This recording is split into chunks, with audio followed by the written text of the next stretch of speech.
how you are supposed to kind of reflect one another. And so it reads, Wives, submit yourselves.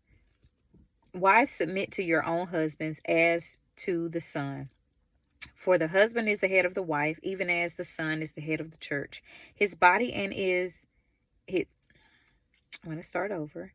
Wives, submit to your own husbands as to the Son. For the husband is the head of the wife, even as the Son is the head of the church, his body, and is himself its Savior. Now, as the church submits to the Son, so also wives should submit in everything to their husbands. Husbands, love your wives as the Son loved the church and gave himself up for her, that he might sanctify her, having cleansed her by washing of the water up with the word, so that he might present to the church to himself in splendor, without spot or wrinkle or any such thing, that she might be holy and without blemish. In the same way, husbands should love their wives as their own bodies. He who loves his wife loves himself.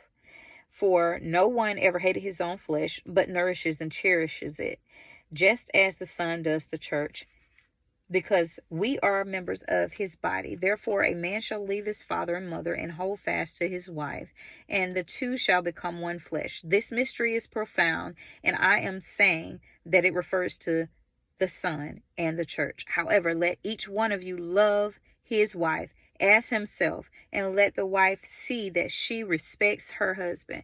So several different components that I want to make sure that I point out within this particular text. The wife is submitted to her husband, and the husband is taking time to be the head over her. And then when you look further down into verse 28, you see, in the same way husbands should love their wives. It is both parties are doing the same thing. A lot of people want to, put the emphasis on the husband or the wife, one or the other. It's telling you that the exact same way that you're supposed to be loving yourself, you're loving your spouse.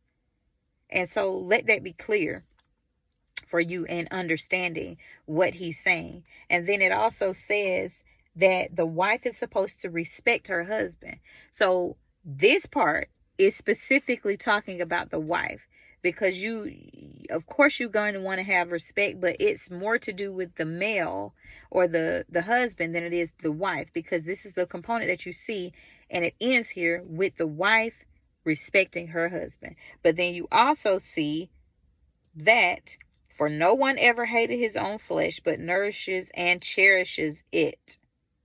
Okay? Just as the Son does the church, because we're members of the body.